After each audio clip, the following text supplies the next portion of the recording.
Masya Allah, sahabat. Pada pagi hari ini kita akan lanjutkan surat Al-Baqarah ayat yang ke-49. Wa iz najainakum, dan ingatlah ketika kami selamatkan kamu wahai Bani Israel, min ali Fir'aun, dari Fir'aun dan bala tentaranya. Yasumunakum, Fir'aun itu telah menimpakan kepada kamu su'al azab, yaitu azab yang sangat berat. Yuzabbihuna abna'akum, mereka telah membunuh anak-anak laki-laki kamu. Wa yastahyuna nisa'akum, dan membiarkan hidup anak-anak perempuan kamu. Wa fi dzalikum, dan pada yang demikian itu bala'un, adalah ujian min rabbikum, dari Tuhan kamu yang sangat besar. Sahabat yang dirahmati Allah Subhanahu wa taala, Fir'aun demi Fir'aun sudah dihancurkan oleh Allah Subhanahu wa taala.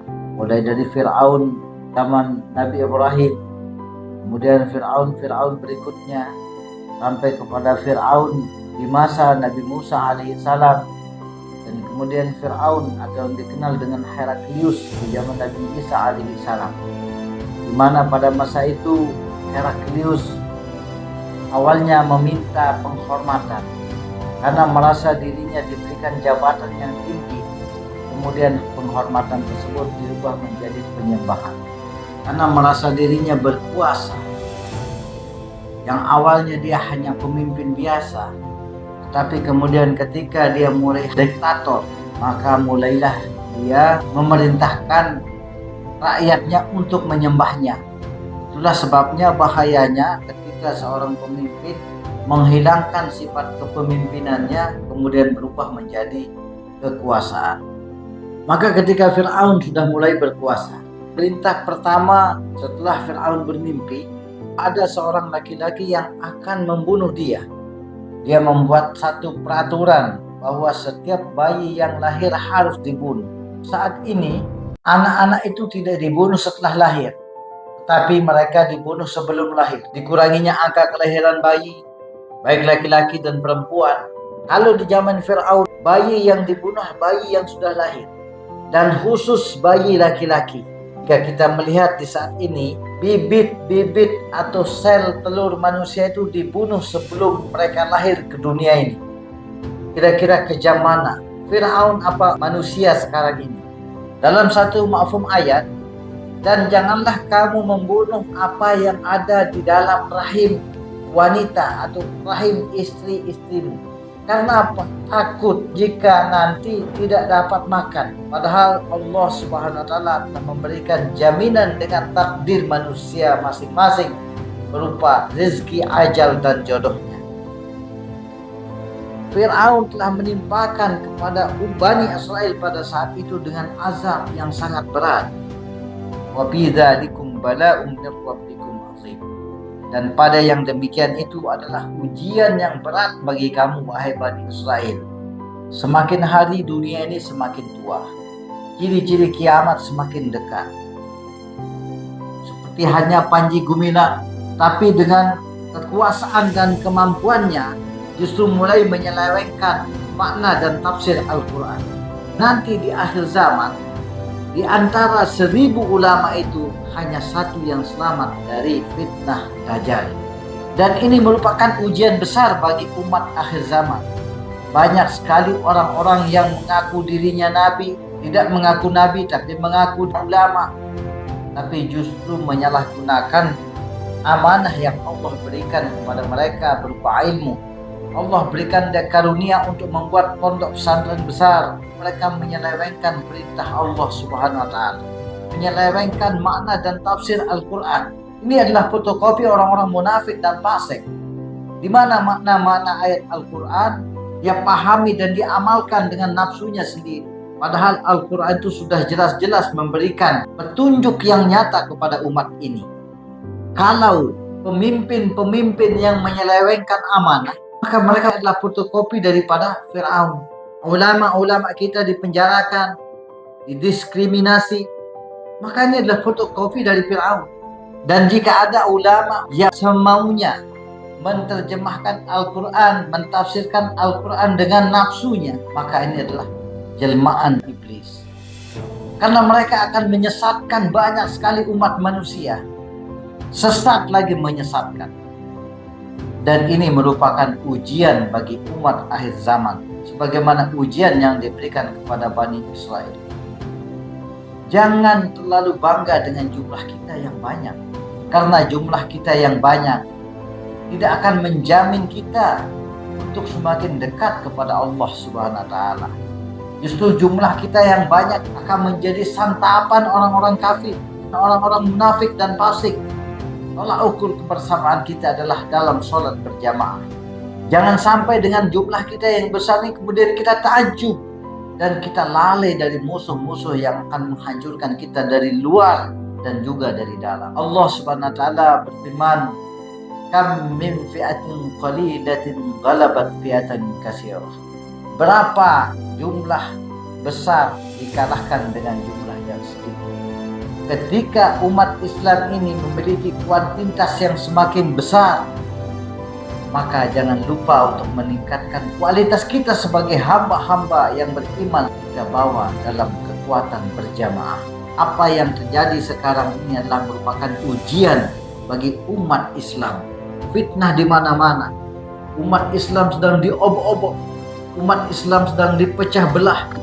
Umat Islam sedang diadu. Sebenarnya tidak ada manfaatnya untuk mendebatkan masalah khilafiyah, masalah perbedaan. Tetapi sekarang saatnya umat Islam sama dalam tauhid kita kepada Allah Subhanahu wa Ta'ala. Maka kita harus samakan barisan dan saf kita untuk melawan kekuatan para munafik, kekuatan orang-orang fasikin, dan kekuatan orang-orang kafir yang hendak menghancurkan Islam. Wa idh faraqna bikumul bahra, dan ingatlah ketika kami belah lautan, ketika Nabi Musa alaihissalam memenangkan pertarungan sihir melawan mukjizat dengan Fir'aun, maka Nabi Musa alaihissalam tidak pernah lengah dari perintah Allah Subhanahu wa Ta'ala. Secara logika, padahal yang menang dalam pertarungan itu adalah Musa alaihissalam, tetapi kenapa Nabi Musa diperintahkan untuk lari ke Laut Merah? Di mana di situ tidak ada jalan, yang ada hanya lautan yang lepas yang siap menenggelamkan Nabi Musa alaihissalam dengan Bani Israel. Tetapi inilah perintah Allah yang tidak sesuai dengan logika kita. Maka Nabi Musa tidak melakukan apa-apa kecuali hanya menunggu perintah Allah Subhanahu wa Ta'ala. Sampai kemudian Bani Israel ini protes kepada Nabi Musa alaihissalam, "Ya Musa, inna lamudrakun." Wahai Musa, kalau begini kita akan tenggelam. Apa jawab Nabi Musa? "Inna ma'aya rabbi sayahdi." Sungguhnya Allah Tuhanku bersama aku akan memberikan hidayah. Kalau Rasulullah SAW dikejar oleh orang yang diperintahkan untuk membunuhnya, maka Rasulullah SAW, apa kata Rasulullah? "La tahzan innallaha ma'ana." Jangan khawatir, sungguhnya Allah bersama kita. Kalaulah Rasulullah mengatakan innallaha ma'ana, Allah bersama kita, beda dengan Nabi Musa.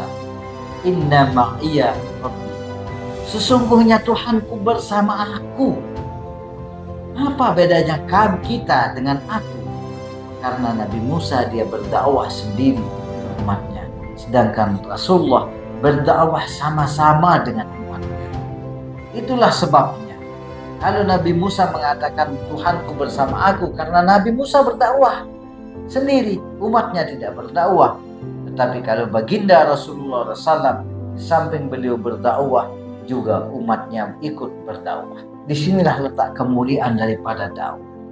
Apa yang kita bisa ambil iktibar dari ayat ini? Bahwa satu, di dalam Al-Quran itu Allah tidak menjelaskan tentang kehebatan ibadah para nabi, tetapi yang dijelaskan adalah tentang kehebatan dakwah. 80% Al-Quran ini menjelaskan atau mengkisahkan Nabi Musa alaihissalam dengan dakwahnya, tapi tidak ada ayat yang menjelaskan atau menceritakan hebatnya ibadahnya Nabi Musa. Karena di dalam dakwah itulah induk daripada seluruh ibadah-ibadah. Dan ingatlah wahai Musa, ketika kami membelah lautan, wa anjainakum, dan kami selamatkan kamu dengan Bani Israel, wa aghraqna, dan kami tenggelamkan ala Fir'aun dengan bala tentaranya, wa antum tanzurun, sedangkan kamu melihatnya. Ketika umat ini mulai memegang tugasnya sebagai umat akhir zaman untuk berdakwah, mengajak manusia, mencetak dirinya sebagai dai-dai Allah, maka umat ini memiliki kebersamaan dengan Allah Subhanahu wa taala, memiliki kekuatan bersama Allah Subhanahu wa taala. Tapi ketika umat ini mulai berpecah belah, kemudian meninggalkan tugasnya sebagai umatul dakwah, mereka sibuk ibadah sendiri tanpa menghiraukan kemaksiatan dan kemunafikan yang ada di sekitarnya, maka tunggulah kehancuran umat Islam. Karena umat ini diberikan tugas oleh Allah Subhanahu wa taala sebagaimana tugas yang diembankan kepada nabinya. Karena baginda Rasulullah SAW adalah nabi terakhir. Tidak ada lagi nabi setelah baginda Rasulullah. Allahumma salli ala Sayyidina Muhammad. Wahai saudaraku, mari jangan kita lihat perbedaan, tapi mari kita kembali melihat kepada umat yang mulai rusak. Umat ini mulai ditipu oleh ulama-ulama palsu yang memaknai Al-Quran dengan sekehendak nafsunya. Umat ini mulai digiring ke lembah kesesatan dengan tafsir yang keliru, dengan makna yang keliru, dengan bacaan-bacaan yang keliru. Orang-orang munafik mulai menjelma menjadi ulama-ulama dan cendekiawan. Maka ini adalah kehancuran dan kecelakaan bagi umat Islam. Saudaraku, tidak perlu terlalu lama berdebat tentang perbedaan di dalam mazhab, tetapi kita perlu menjaga barisan kita, karena kita sudah dikelilingi oleh orang-orang fasik, kita sudah dikelilingi oleh orang-orang munafik yang siap untuk menghancurkan umat Islam. Walaupun secara kuantitas kita besar dan banyak, tapi secara kualitas kita sudah mulai kehilangan kualitas. Jangan sampai ada lagi nabi-nabi palsu. Setiap sekian tahun ada nabi-nabi palsu. Sekarang tidak nabi palsu, tapi ulama palsu. Justru ulama palsu ini lebih berbahaya daripada nabi palsu. Kalau nabi palsu mereka tidak menggunakan kitab panduan, mereka dijadikan alat oleh iblis, oleh syaitan untuk menipu manusia. Merasa dirinya diberikan ilham, mereka menyesatkan. Tetapi yang lebih parah lagi ketika ada ulama-ulama palsu yang menggunakan kitab Al-Quran dengan kitab-kitab syarahnya, tafsir Ibnu Katsir dan seterusnya untuk mengelabui umat ini dan menjadikan umat ini menjadi umat yang liberal, mencampur adukan antara hak dengan yang batil, menganggap agama ini sama, sehingga mereka menggabungkan tempat ibadah umat muslim dengan non-muslim. Na'udzubillah min dzalik. Sekiranya saya memiliki kapasitas, saya menyatakan tutup Az-Zaitun, karena Panji Gumilang akan menyesatkan banyak sekali umat Islam yang akan menghancurkan umat Islam dari dalam. Mari rapatkan barisan. Jangan sampai kita terkecoh dengan mereka yang berlaku fasik, kemudian mereka menjelma jadi jelmaan syaitan yang menyesatkan manusia dengan kepandaian yang dia miliki. Mudah-mudahan Allah Subhanahu wa taala lindungi kita daripada kesesatan tersebut. Kurang lebihnya mari kita tutup. Subhanakallahumma wa bihamdika asyhadu an la ilaha illa anta astaghfiruka wa atubu ilaik. Assalamualaikum warahmatullahi wabarakatuh. VTHCL Official Channel.